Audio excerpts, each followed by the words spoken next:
Tem duas coisas na sua anatomia que vão interferir no resultado da sua cirurgia de mama e com certeza ninguém nunca te falou sobre isso. Mas nesse vídeo você vai descobrir o porquê que isso é importante, o porquê que isso vale a pena. Então vem comigo que eu vou te explicar direitinho como que tudo isso funciona. Roda a vinheta e vamos nessa!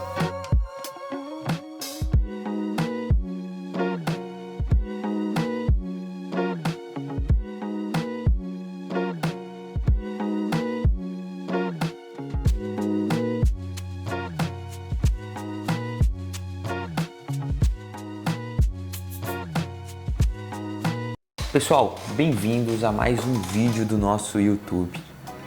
Hoje a gente vai bater um papo muito legal sobre detalhes anatômicos que interferem na sua cirurgia mamária. Não importa ela qual seja, se seja para colocar uma prótese de silicone, corrigir uma flacidez, fazendo uma mastopexia com ou sem prótese, ou até mesmo reduzindo a sua mama, fazendo uma mama redutora. E quais são, doutor, esses detalhes que interferem na cirurgia? São vários, né? Desde tipo de pele, né? Desde se essa mama é mais gordurosa ou não, qual é o volume dessa mama. Isso tudo vai ajudar a definir o tipo de cirurgia que você vai optar por fazer junto com o seu cirurgião. Mas tem duas coisas que significam em relação ao formato do seu tórax e aonde essa mama está implantada. E isso interfere no seu resultado. Olha aqui comigo. Tá vendo essa paciente? Ela tem um pectus excavatum. O que é isso, doutor?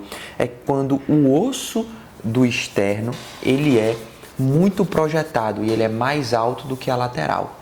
Isso interfere no formato, isso define o formato do tórax. E isso interfere em como que essa mama vai se comportar quando você estiver deitada, inclusive, tá? E como que isso vai acontecer ao longo dos anos. Olha aqui então como que o pectus carinatus dessa paciente tem relação justamente com essa ficha que eu utilizo para ajudar a definir e planejar os detalhes da cirurgia de mama com a minha paciente. Isso aqui é o que seria um pectus carinato, tá?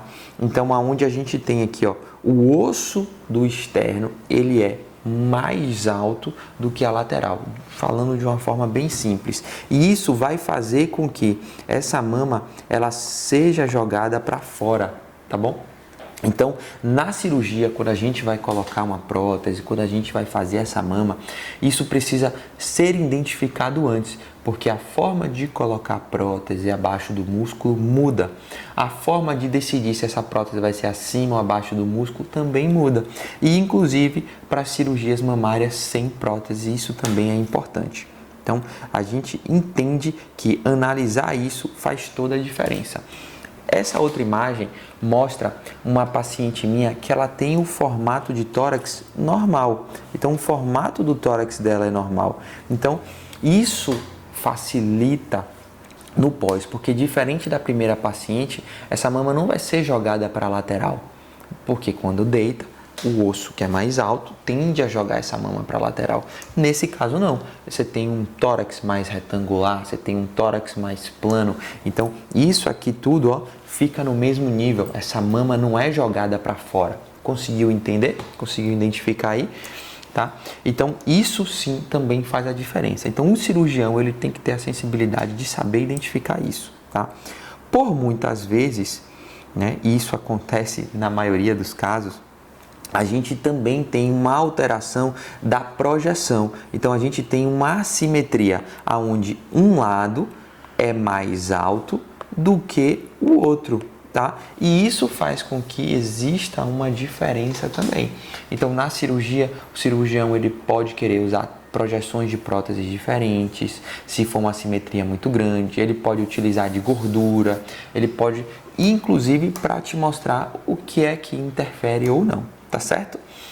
Tá? Existe também um outro formato de tórax, que é um formato mais para dentro, que é o que a gente chama de pectus excavatum, que é essa imagem que você está vendo aí, que eu peguei da internet, tá vendo? E ele compara um pectus excavatum com um pectus carinatum. Então, se o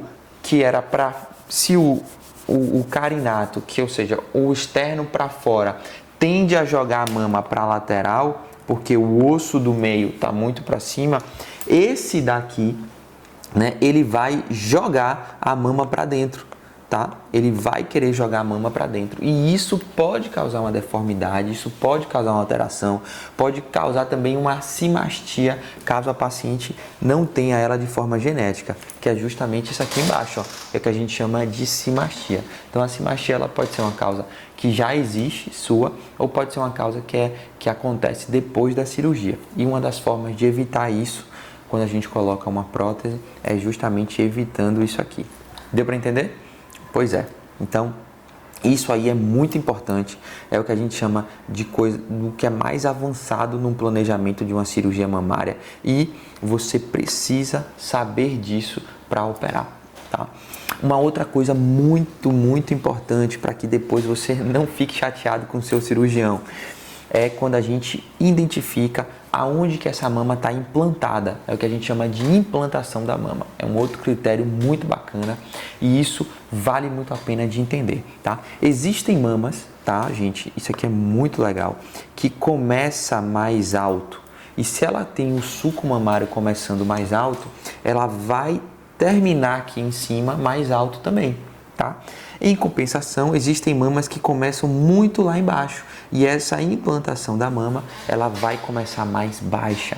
Então, essa implantação, ela quando a gente faz uma cirurgia mamária, ela pode ser mudada de certa forma, mas não totalmente. E por vezes, como esse caso aqui, tá, dessa paciente que tem uma gigantomastia, uma implantação da mama da direita dela é mais baixa do que a da esquerda. Então isso também precisa ser identificado para que possa ser planejado no pós. Tá vendo aí como eu tracei uma linha no meio mostrando que a implantação da direita é diferente da esquerda? Então isso aí, cara, você tem que saber, você tem que entender, tá? O cirurgião que faz cirurgia mamária avançada precisa saber disso e faz toda a diferença. Me conta aí, você já tinha parado para pesquisar qual é que é o formato do seu tórax e qual que é a implantação da sua mama? Se você não sabe, deve estar sabendo agora. Me conta aí agora se você quer saber sobre pitose, sobre pseudopitose, sobre tipos de sulco mamários, se você quer saber sobre quantidade de estrias, porque tudo isso são coisas avançadas que a gente também utiliza aqui na Carve Clinic para nossos pacientes. E pode ser um tema para o próximo vídeo, caso você tenha interesse. Comenta aqui abaixo que eu vou ter a satisfação de tirar essa sua dúvida.